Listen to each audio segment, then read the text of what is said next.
करते हैं। कल हमने पैंक्रियाज के बारे में समझा। पैंक्रियाज से कौन कौन से हार्मोन सीक्रेट होते हैं।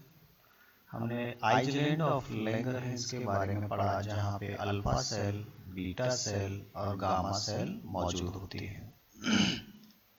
अल्फा सेल से निकला ग्लूकेगॉन, अब तो नाम याद हो गए होंगे आपको। बीटा सेल से निकला था इंसुलिन। इंसुलिन क्या कर रहा था? ब्लड में ग्लूकोज लेवल को डाउन कर रहा था। ब्लड में ग्लूकोज लेवल को डाउन कर रहा था। अब ग्लूकेगॉन क्या कर रहा था? ग्लूकोज लेवल को बढ़ा रहा था। एक यहाँ पे पूछा जाता है कि इंसुलिन आखिर किस सेल को टारगेट करता है? तो भाई जहां पर ग्लूकोज ग्लाइकोजन कहीं डिपॉजिट है वहीं पे तो करेगा। तो हमारी जो लीवर में जो सेल हैं जहां ग्लाइकोजन मौजूद होता है, जहां ग्लाइकोजन बनाया जाता है, ग्लाइकोजन को तोड़ के ग्लूकोज बनाया जाता है, उन सेल को क्या बोलते हैं? लीवर है। लीवर को हम हेपेटिक बोलते हैं। तो लीवर की उन सेल को क्या बोलेंगे? हीपेटोसाइट सेल। तो हम कह सकते हैं कि जो इंसुलिन है, इंसुलिन का जो मेन टारगेट सेल होती हैं जहां पर वो काम करता है, पहली टारगेट सेल है आपके हीपेटोसाइट सेल, मतलब लीवर की सेल जहां ग्लूकोज और ग्लाइकोजन मौजूद है। दूसरा हमने पढ़ा था ग्लाइकोनियोजेनेसिस।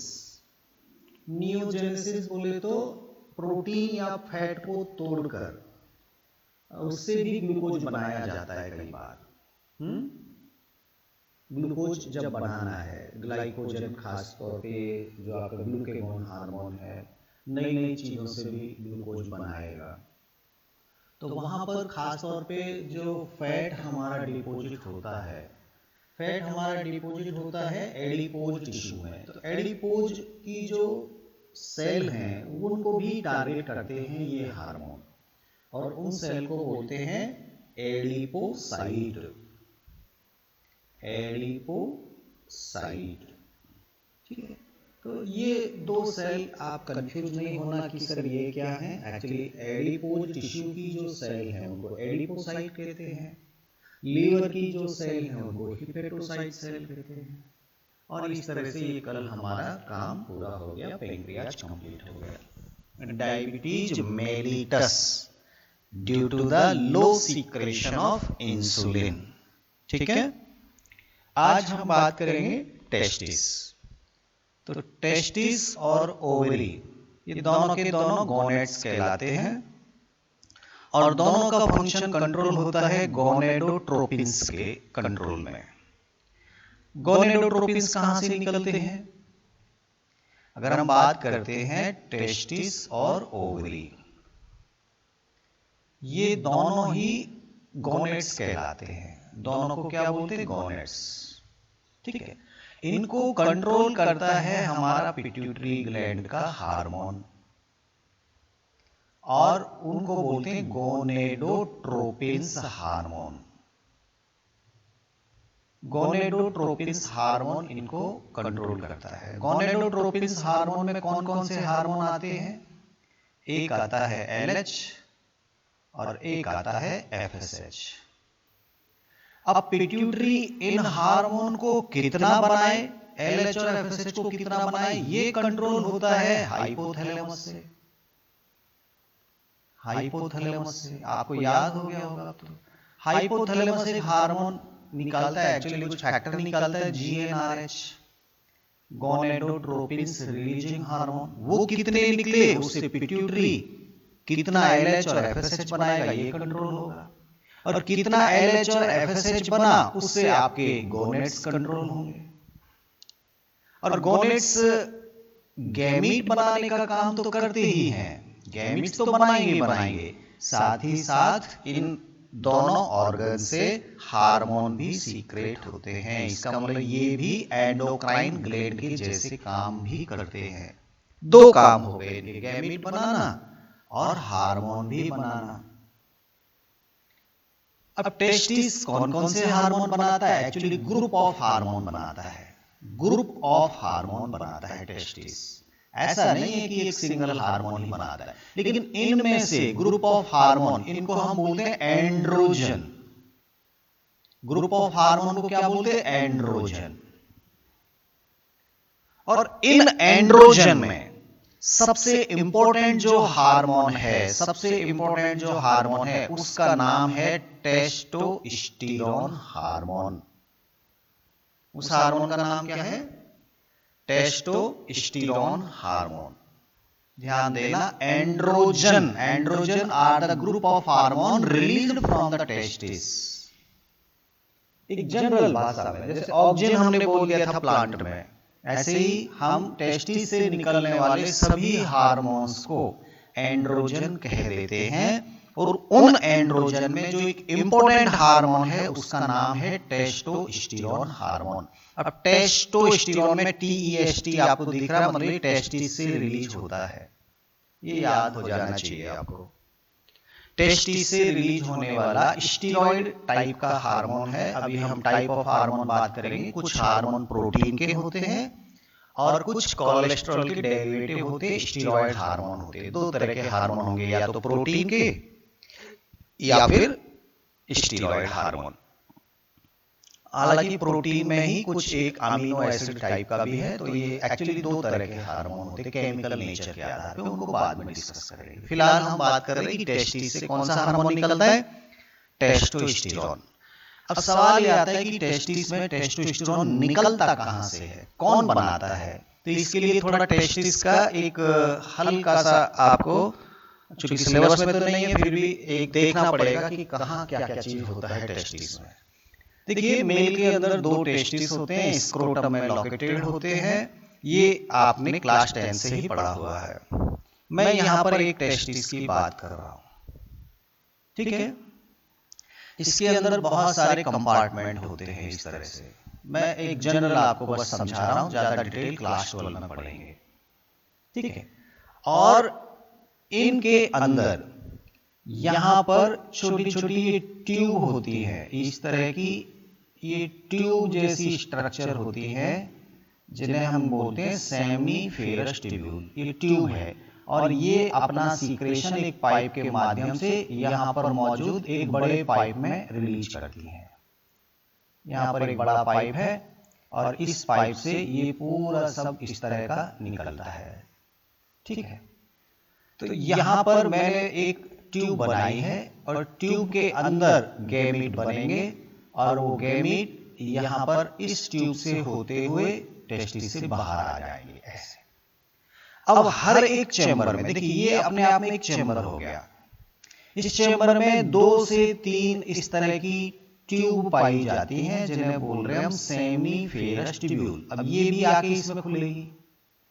इस चेंबर की ट्यूब है, ये भी आकर इसमें खुलेगी, ठीक है। ऐसे ही हर चेंबर में 2 से लेकर 3 सेमिफेरस ट्यूब्यूल होती हैं। इनको क्या बोलते हैं? सेमिफेरस ट्यूब्यूल। नाम याद होना चाहिए, ठीक है। सेमिफेरस ट्यूब्यूल, सेमिफेरस ट्यूब्यूल।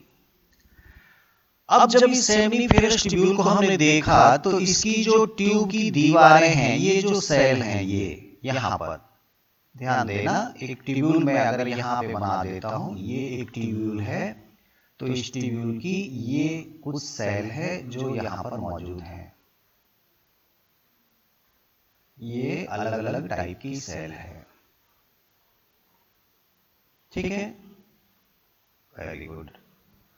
अब जब हमने इस ट्यूब्यूल के अंदर की सेल को देखा, तो एक्चुअली इसमें 2 टाइप की सेल थी।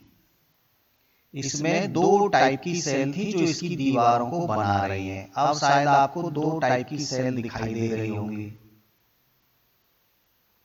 शायद 2 टाइप की सेल मैंने बना दी। इसी में एक सेल को बोलते हैं हम स्पर्मेटोगोनिया, स्पर्मेटोगोनिया एक टाइप की जो सेल, और दूसरी को हम बोलते हैं सर्टोली सेल, सर्टोली सेल। देखिए, एक टेस्टिस में बहुत सारी सेमिफेरस ट्यूब्यूल हैं और ट्यूब्यूल के अंदर दो टाइप की सेल है, स्पर्मेटोगोनिया और सर्टोली सेल। ये जो स्पर्मेटोगोनिया सेल हैं, ये मियोसिस डिवीजन करती हैं और स्पर्मेटिड सेल बनाती हैं, मतलब मेल गैमीट बनाती हैं। मेल गैमीट में ज्यादा डीप में नहीं जा रहा हूं, केवल इतना समझ लीजिए कि इन सेल में जब मियोसिस डिवीजन होगा, अभी ये डिप्लॉयड सेल हैं, इनमें जब डिवीजन होगा तो एक सेल से 4 हैप्लॉयड सेल बनेंगी। Is that clear?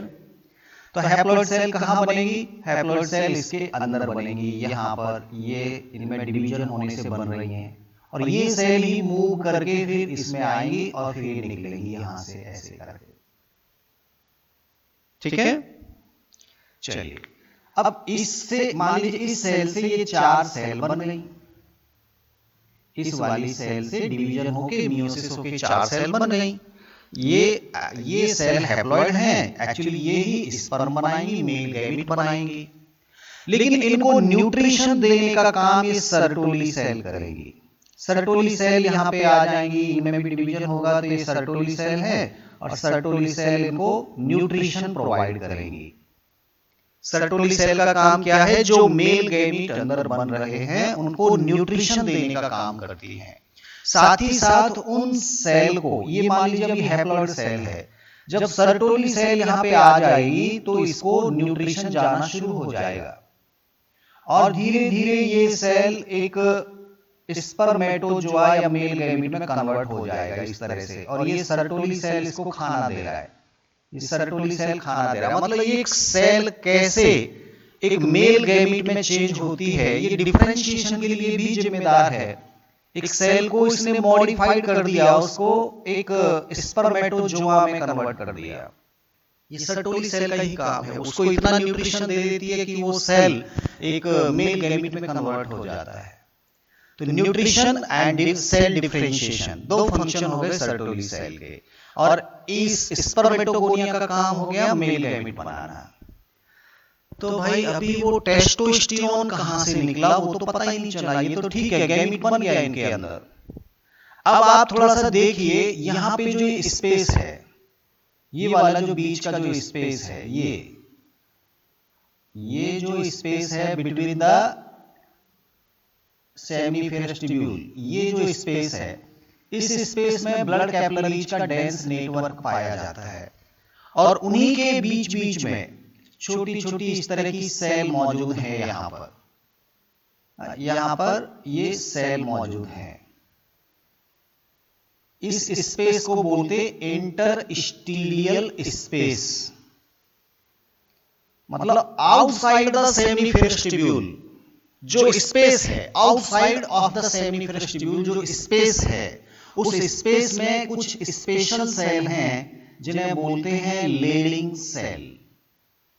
इन्हें क्या बोलते हैं? Leydig cell. मतलब ये सेमिनिफेरस ट्यूब्यूल है तो इसके बाहर यहां पर इधर उधर ये सेल कहलाएंगी लेडिंग सेल, और ये सेल सीक्रेट करती हैं। ये सेल, बहुत सारी सेल हैं इस टेस्टिस के अंदर, हर सेल ये सीक्रेट करती है टेस्टोस्टेरोन हार्मोन।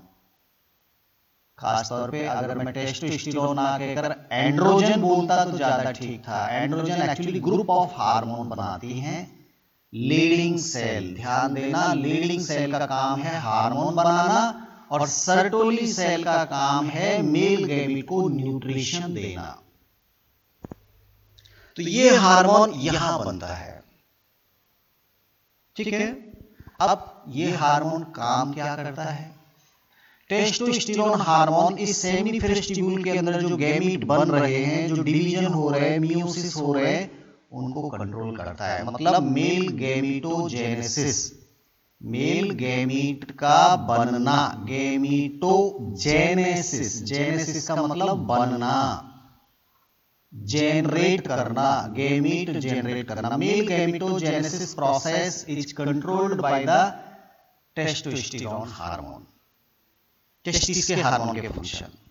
दूसरा हार्मोन की हम बात करते हैं तो जितने भी मेल के अंदर सेकेंडरी सेक्सुअल कैरेक्टर आते हैं, वो सब इसी हार्मोन के कारण आते हैं। जब ये हार्मोन बनना शुरू होते हैं तो दाढ़ी मूंछ का आना, आवाज भारी होना, मसल्स डेवलप होना, एग्रेसिवनेस आना, इस तरह के जो फीचर्स डेवलप होते हैं वो इसी हार्मोन के कारण होते हैं। ठीक है, टेस्टोस्टेरोन हार्मोन के कारण। तो ये दो काम करवाता है, एक तो गैमीट बनवाता है, दूसरा मेल के अंदर सेकेंडरी सेक्सुअल कैरेक्टर को डेवलप करवाता है, मस्कुलाइन बॉडी हो जाना, ये सब इसके काम होते हैं। ठीक है, चलिए अब हम बात करेंगे ओवरी। टेस्टिस तो पूरा समझ में आ गया होगा, अब हम ओवरी की भी बात करते हैं। ठीक है, तो फीमेल के अंदर ओवरी एब्डोमेन के अंदर ही होती है। सपोज ये एक ओवरी है, ये दूसरी ओवरी है, और ओवरी के अंदर अगर हम बात करें तो छोटी छोटी इस तरह के बैग लाइक स्ट्रक्चर हैं, छोटे छोटे थैले इसमें मौजूद हैं बीच बीच में, छोटे छोटे पॉकेट जैसे, जैसे वैक्यूल होती है ऐसे वैक्यूल जैसी स्ट्रक्चर है, जिन्हें हम बोलते हैं प्राइमरी फॉलिकल। इन्हें क्या बोलते हैं? Primary follicle. ऐसे ही इसमें है। हर एक प्राइमरी फॉलिकल के अंदर वो सेल मौजूद है जो मियोसिस डिवीजन करके ओवम बनाएगी या एग सेल बनाएगी। एक सेल एक फॉलिकल के अंदर बंद होती है, हर फॉलिकल के अंदर एक सेल बंद है। ये आपको दिख रहा होगा। एक फीमेल की ओवरी में लगभग जब वो मैच्योर हो जाती है, अडल्ट एज पे जब पहुंच जाती है फीमेल, तो लगभग 80,000 से 1,00,000 फॉलिकल होती हैं ओवरी में। इन फॉलिकल को बोलते हैं प्राइमरी फॉलिकल। Primary follicle. अब ये एक फॉलिकल को थोड़ा सा निकाल के देखते हैं। ये फॉलिकल यहां पे है, तो देखिए ये इसकी इस तरह की दीवारें हैं, ये थैला हो गया, इसका बैग हो गया, और इसके अंदर ये वो सेल है जो गैमीट बना सकती है, ये वो सेल है। तो कहीं ना कहीं आपको एक फॉलिकल ये दिखाई दे रही है। ये फॉलिकल कुछ इस तरह से है, that is primary follicle. Her follicle के अंदर जो सेल मौजूद है उसे हम बोलते हैं primary oocyte cell. Primary oocyte cell.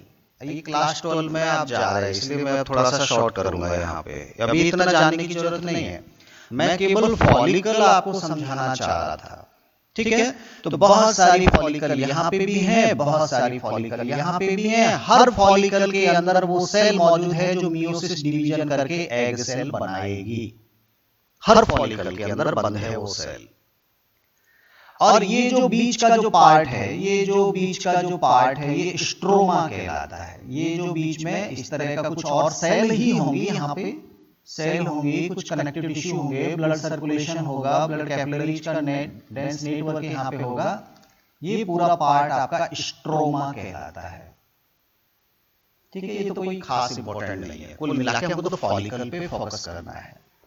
अब देखिए पिट्यूटरी ग्लैंड से हार्मोन सीक्रेट हो रहे हैं, FSH और LH। तो ये जो फॉलिकल स्टिमुलेटिंग हार्मोन है, ये दोनों ओवरी में से केवल एक ओवरी की एक फॉलिकल को मैसेज देता है।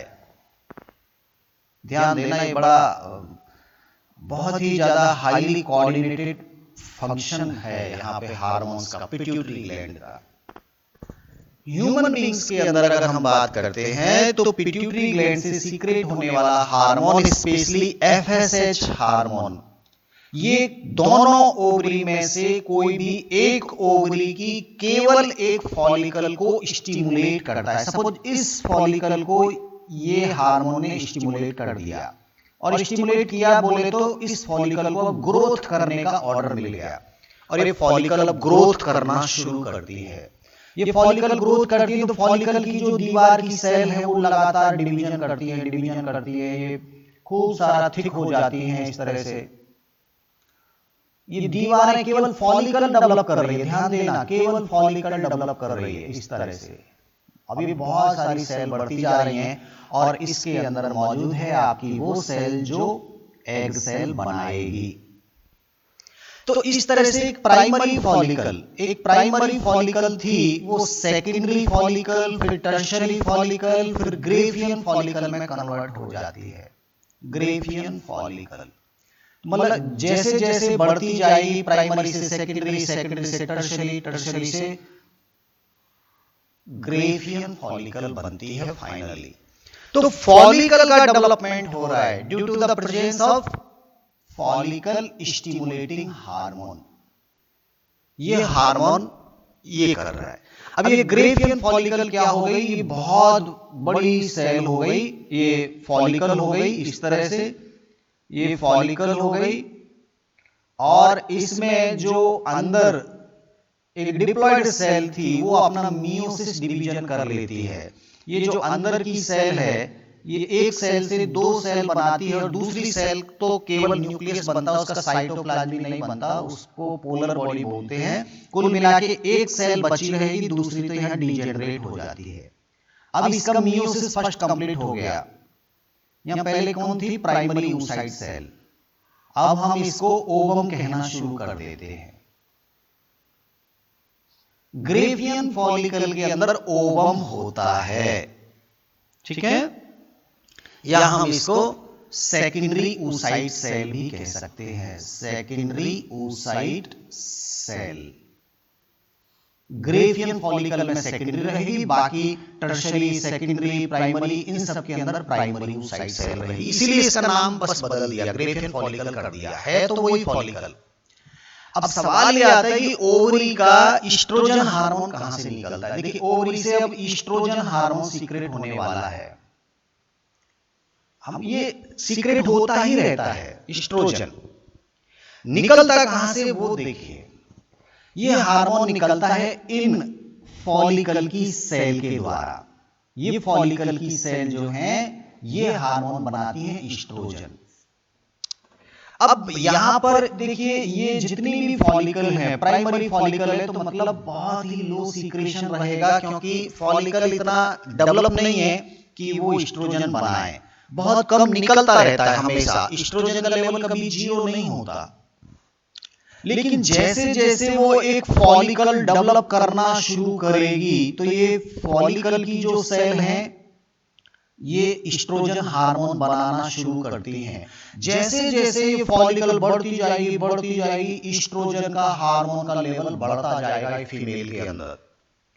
Actually growing follicle is responsible for secretion of estrogen hormone in the ovary. जितनी ज्यादा फॉलिकल बड़ी होती जाएगी उतना ही ज्यादा एस्ट्रोजन निकलता जाएगा। और ये फॉलिकल की जो ये सेल हैं, इन सेल को हम बोलते हैं ग्रेनुलोसा सेल। ग्रेनुलोसा सेल बोलते हैं इनको, यहां से निकलते हैं। आप तो सीधा याद रखिए फॉलिकल की सेल ये बनाती है एस्ट्रोजन हार्मोन। अब फॉलिकल जितनी बड़ी होती जाएगी एस्ट्रोजन हार्मोन का लेवल उतना ही बड़ा होता जाएगा। ये एस्ट्रोजन करेगा क्या, ये एस्ट्रोजन इसके अंदर जो ये एग डेवलप हो रहा है, इस एग के मियोसिस को कंट्रोल करता है, मतलब एग फॉर्मेशन को, मतलब फीमेल गैमीट बनने को कंट्रोल करता है। फीमेल गैमीट फॉर्मेशन, इसको हम बोलेंगे फीमेल गैमीटोजेनेसिस प्रोसेस को कंट्रोल करता है। साथ ही साथ ईस्ट्रोजन हार्मोन फीमेल के अंदर सेकेंडरी सेक्सुअल कैरेक्टर को भी डेवलप कराता है, जिसमें आवाज का पतला होना, मेमोरी ग्लैंड्स का डेवलप होना, और जो भी फीमेल के अंदर ऑर्गन्स ग्रो करते हैं वो उसका कारण होता है ईस्ट्रोजन हार्मोन। तो ईस्ट्रोजन हार्मोन बहुत कम लेवल में तो हमेशा बना रहेगा, लेकिन फिर भी जैसे जैसे फॉलिकल ग्रो करती है इसका लेवल बढ़ता जाता है एस्ट्रोजन हार्मोन का। यही गैमीट बनाने के लिए जिम्मेदार है। अब बात आती है कि ये एलएच क्या करता है। अब जब एलएच का लेवल बढ़ेगा, जब फॉलिकल बड़ी हो जाएगी, ग्रेवियन फॉलिकल में कन्वर्ट हो जाएगी। मैंने बोला इस फॉलिकल का नाम क्या है, ग्रेवियन फॉलिकल। ग्रेवियन फॉलिकल जब तक थी तब तक बहुत एस्ट्रोजन निकल रहा था। अब एलएच हार्मोन जब आएगा तो इस बड़ी ग्रेवियन फॉलिकल को रैप्चर कर देगा, ये फट जाएगी। फट जाएगी तो ये जो ओवम है वो बाहर निकल आएगा।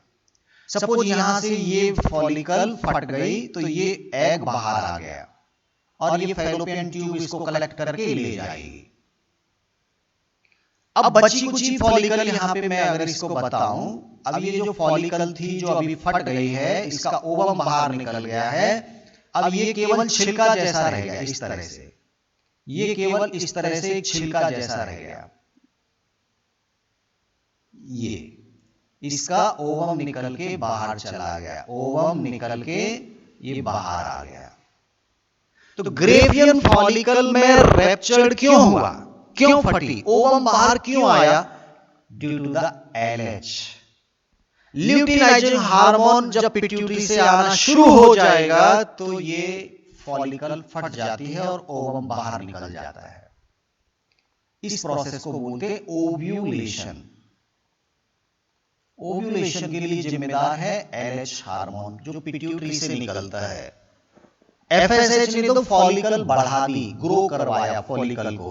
जब ग्रो हो गई तो LH ने उसको तोड़ दिया तो ओवम बाहर आ गया। ठीक है, क्लियर?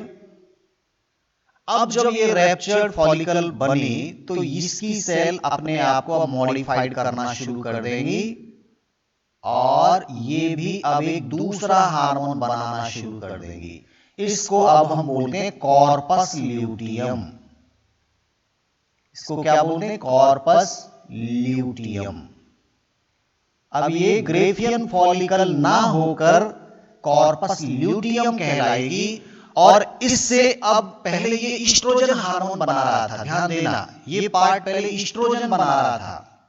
अब जब ओवम निकल गया तो ईस्ट्रोजन बनाना बंद कर दिया और अब ये प्रोजेस्टेरॉन बनाना शुरू कर देती है। प्रोजेस्टेरॉन बनाना शुरू कर दिया। हम कह सकते हैं कि प्रोजेस्टेरॉन हार्मोन कहां से सीक्रेट होता है? कॉर्पस ल्यूटियम से सीक्रेट होता है। ईस्ट्रोजन कहां से सीक्रेट हो रहा था? वो फॉलिकल से सीक्रेट हो रहा था। फॉलिकल तो फट गई, अब तो कॉर्पस ल्यूटियम बन गया, तो ईस्ट्रोजन का लेवल डाउन हो गया क्योंकि ईस्ट्रोजन अब बनाने वाला कोई फॉलिकल नहीं है और उसकी जगह ले लिया कॉर्पस ल्यूटियम ने। कॉर्पस ल्यूटियम आई तो उसने प्रोजेस्टेरॉन बनाना शुरू कर दिया। प्रोजेस्टेरॉन हार्मोन प्रेगनेंसी मेंटेन करने वाला हार्मोन है क्योंकि ओवम अगर निकला, इसका फर्टिलाइजेशन हो सकता है, इम्प्लांटेशन हो सकता है, तो उस वक्त प्रेगनेंसी मेंटेन करना पड़ेगा। उस वक्त ये हार्मोन का होना जरूरी है। तो रिप्रोडक्शन का यूनिट हमारा क्लास 12 में है, हम वहां पे ज्यादा इसको समझने का प्रयास करेंगे। फिलहाल मैंने आपको बताया कि ओवरी में ईस्ट्रोजन कहां से निकलता है और प्रोजेस्टेरॉन हार्मोन कहां से निकलता है। एक्चुअली ओवरी से दो हार्मोन निकलते हैं। बिफोर ओव्यूलेशन, जब एग रिलीज नहीं हुआ ओवरी से, तब वहां पर ईस्ट्रोजन निकल रहा था। जब ओव्यूलेशन हो गया तो फिर वहां प्रोजेस्टेरॉन हार्मोन बनना शुरू हो गया फीमेल में। ये पूरी कहानी, हार्मोन्स लगातार यहां पे बने रहते हैं, अलग अलग काम करते रहते हैं। ईस्ट्रोजन हार्मोन गैमीट या एग सेल बनवाता है, साथ ही साथ सेकेंडरी सेक्सुअल कैरेक्टर के लिए जिम्मेदार होता है। और कॉर्पस ल्यूटियम से जो प्रोजेस्टेरॉन हार्मोन निकलता है वो प्रेगनेंसी मेंटेन करने वाला हार्मोन है, इम्प्लांटेशन को सपोर्ट करने वाला हार्मोन है। तो इस तरह से आई थिंक आपको ओवरी समझ में आई होगी। दोनों रिप्रोडक्टिव ऑर्गन हमारे कंप्लीट हो गए। अब कुछ अदर ऑर्गन हैं जिनको हम एंडोक्राइन ग्लैंड तो नहीं कहते, लेकिन वहां से भी बहुत सारे हार्मोन सीक्रेट होते हैं। देखते हैं क्या क्या है। Other tissue which secret hormone, कहां कहां से निकलता है, मेन बस बात करेंगे, बाकी सबके बारे में बात नहीं करेंगे। सबसे पहले बात करते हैं हार्ट की एट्रियम। हार्ट की एट्रियम की कुछ सेल, ये हार्मोन एक कुछ फैक्टर, कुछ केमिकल रिलीज करती रहती हैं ब्लड में और उन फैक्टर को बोलते हैं ANF। ANF मतलब एट्रियल नाइट्रियूरेटिक फैक्टर। ये जब हमने किडनी वाला पार्ट पढ़ रहे थे तो वहां मैंने आपको ANF का रोल बताया था। जब ब्लड प्रेशर बहुत ज्यादा बढ़ जाता है, एक्चुअली ब्लड प्रेशर जब जीएफआर कम होता है तो हमारी बॉडी ब्लड प्रेशर बढ़ा देती है, हाँ, वेसल्स को सिकोड़ देती है जिससे प्रेशर बढ़ जाता है। अगर प्रेशर ज्यादा बढ़ेगा तो खुद हार्ट को सोचना पड़ेगा कि भाई प्रेशर बढ़ रहा है, कुछ कंट्रोल करना चाहिए, तो फिर वो एएनएफ बनाना शुरू करता है। एएनएफ जैसे ही ब्लड में रिलीज होता है, हमारे जो ब्लड वेसल्स हैं, जो पाइप हैं, उनमें वैसोडाइलेशन हो जाता है। ये शब्द थोड़ा सा याद कर लीजिए, आपको काम आएगा। डायलेशन, डायलेशन का मतलब रिलैक्स हो जाना, पाइप का चौड़ा हो जाना। पाइप चौड़े हो जाएंगे तो ब्लड प्रेशर डाउन हो जाएगा। इसका मतलब एएनएफ का फंक्शन क्या है? Lowering of blood pressure, lower करता है ब्लड प्रेशर को, ब्लड प्रेशर रिड्यूस करता है। कैसे करता है? वैसोडाइलेशन कर देता है, हमारी आर्टरी और वेन को रिलैक्स कर देता है। पहले वो कॉन्ट्रैक्ट हो रही थी, सिकुड़ रही थी, अब उनको डायलेशन में ले आता है। जैसे ही डायलेशन होता है, हमारा ब्लड प्रेशर लो हो जाता है। तो कहीं ना कहीं ब्लड प्रेशर को लो करने वाला केमिकल कहां से निकलता है? हार्ट की एट्रियम की वॉल से, वो वहां से निकालती रहती है एएनएफ। हमने किडनी फंक्शन में भी इसको पढ़ा था। अगला हम बात करते हैं तो हमारी किडनी से भी हार्मोन निकलते हैं, ये भी हमने पढ़ा था। तो नंबर 2 ऑर्गन पहला तो हो गया हार्ट, हार्ट की एट्रियम से खास तौर पे हार्मोन निकलते हैं, एएनएफ जिनको बोलते हैं। नंबर 2 हम बात करेंगे यहां kidney.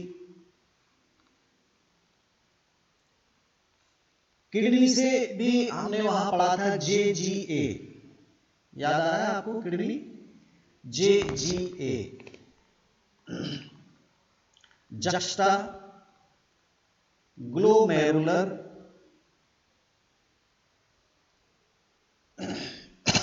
apparatus, juxtaglomerular apparatus, JGA cell क्या करती है? हमने पढ़ा था वहां पे जेजीए से रेनिन रिलीज होता है, रेनिन से एंजियोटेंसिन फर्स्ट, फिर एंजियोटेंसिन सेकंड शुरू हो जाता है, जो वेसल्स को सिकोड़ देता है और ब्लड प्रेशर बढ़ाता है, ब्लड प्रेशर को इंक्रीज करता है। हमने पढ़ा था ये ब्लड प्रेशर इंक्रीज होता है। इंक्रीज कैसे होता है? वैसो कॉन्स्ट्रिक्टर फंक्शन इसका होता है। कॉन्स्ट्रिक्ट कर देता है वेसल्स को सिकोड़ देता है, जिससे प्रेशर बढ़ जाता है, और जिससे प्रेशर बढ़ने से जीएफआर बढ़ जाता है, जीएफआर इंक्रीज हो जाता है, ग्लोमेरुलर फिल्ट्रेशन रेट। तो जस्ट जो अभी आपका एएनएफ कर रहा था काम, एट्रियम के फैक्टर वेसल्स को डायलेशन कर रहे थे, वैसोडाइलेशन, वो डायलेशन कर रहे थे, और किडनी के हार्मोन जो हैं वो कॉन्स्ट्रिक्ट कर रहे हैं, ब्लड प्रेशर बढ़ा रहे हैं, एक दूसरे को अपोजिट काउंटर करंट कंट्रोल करते रहते हैं। हमने पढ़ा भी था ये। साथ ही साथ किडनी से एक और हार्मोन सीक्रेट होता है, रेनिन की कहानी तो हमको मालूम है। एक और हार्मोन सीक्रेट होता है जिसे बोलते हैं इरिथ्रोपोएटिन हार्मोन, इरिथ्रोपोएटिन हार्मोन। और ये इरिथ्रोपोएटिन हार्मोन हमारे बोन मैरो सेल को कंट्रोल करता है, और बोन मैरो सेल को ज्यादा से ज्यादा ब्लड सेल बनाने को स्टिमुलेट करता है। ज्यादा ब्लड बनाओ, ऐसा मैसेज जाता है किडनी से। किडनी से इरिथ्रोपोएटिन अगर रिलीज होगा तो ज्यादा ब्लड सेल बनेगी, खासतौर पे ज्यादा आरबीसी बनाई जाएंगी, मोर आरबीसी। आरबीसी को क्या बोलते हैं? इरिथ्रोसाइट बोलते हैं हम लोग, इरिथ्रोसाइट। तो इरिथ्रोसाइट ज्यादा बनाने वाला हार्मोन कौन है? Erythropoietin hormone. कहां से निकलता है? किडनी से निकलता है। क्लियर हो गया? बस दो हार्मोन हमको देखना है, जेजीए से निकलते हैं, इरिथ्रोपोएटिन भी और रेनिन भी, दोनों जेजीए से निकलते हैं। हमने जब ब्लड प्रेशर की बात कर रहे थे तो रेनिन को डिस्कस किया, अभी हम इरिथ्रोपोएटिन को भी डिस्कस कर रहे हैं, क्योंकि ये ज्यादा आरबीसी बनवाता है। जिन लोगों में आरबीसी की कमी होती है, अगर उनका किडनी इरिथ्रोपोएटिन बनाना ज्यादा शुरू करेगी तो फिर आरबीसी बन जाएंगी, नॉर्मल हो जाएंगी। अब हम बात करते हैं एक और इम्पोर्टेंट पार्ट जहां से भी हार्मोन सीक्रेट होते हैं, हमारा डाइजेस्टिव सिस्टम। हमारा डाइजेस्टिव सिस्टम, यहां से भी बहुत सारे हार्मोन रिलीज होते हैं। खास तौर पे हम बात करेंगे स्टोमक और हम बात करेंगे स्मॉल इंटेस्टाइन। इनकी दीवारों से हार्मोन सीक्रेट होते हैं। यहाँ पे जो सेल हैं वो सेल हार्मोन सीक्रेट करते हैं। हम केवल 4 हार्मोन डिस्कस करने वाले हैं यहाँ पे। इनके नाम डाइजेस्टिव सिस्टम में भी आए थे, अगर याद हो तो। सबसे पहला हार्मोन होता है गैस्ट्रिन हार्मोन, और गैस्ट्रिन का अपोजिट हार्मोन होता है जीआईपी, गैस्ट्रिक इनिबिटरी प्रोटीन। ये दोनों एक दूसरे को कंट्रोल करते हैं, जीआईपी और गैस्ट्रिन। एक होता है सीसीके, सीसीके हार्मोन, कॉलीसिस्टोकाइनिन, कॉलीसिस्टोकाइनिन,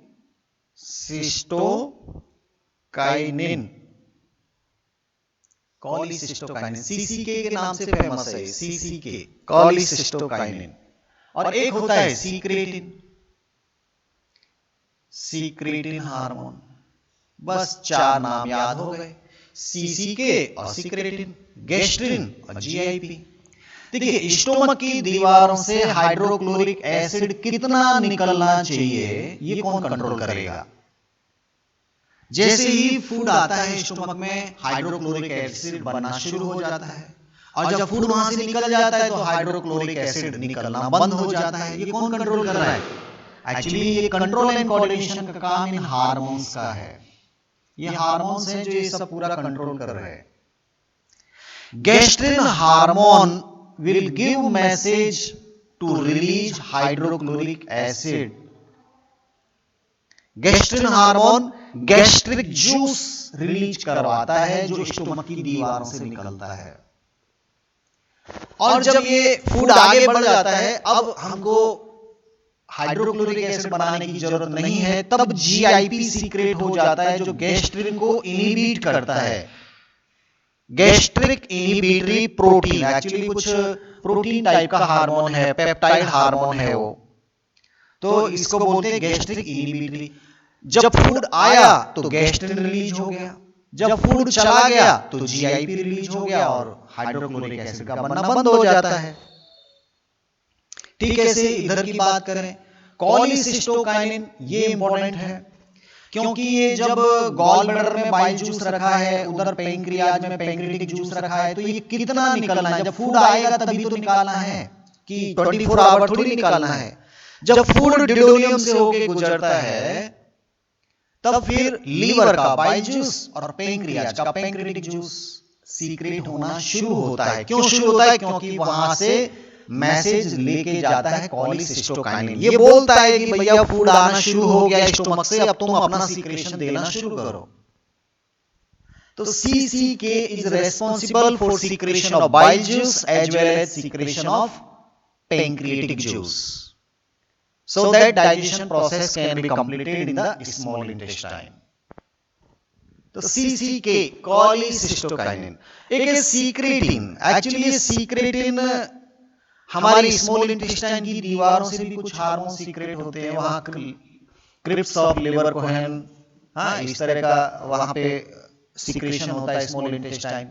और ये जो आपका पैंक्रियाज है, यहां से भी कुछ वाटर, कुछ बाइकार्बोनेट वगैरह का सीक्रेशन करवाता है secretin. Secretin is responsible for secretion of water and bicarbonate from the pancreas and also stimulate the secretion of small intestine digestive juice. हमारी स्मॉल इंटेस्टाइन की दीवारों से भी डाइजेस्टिव जूस सीक्रेट होते हैं, उनको भी ये कंट्रोल करता है सीक्रेटिन। सीक्रेटिन का नाम ये सीक्रेशन करवाता है। Different kind of secretion is due to the presence of secretin hormone. Especially bile juice and pancreatic juice is secreted with the help of cholecystokinin. And gastrin is responsible for secretion of gastric juice, hydrochloric acid, and GIP is responsible for inhibition of gastric juice.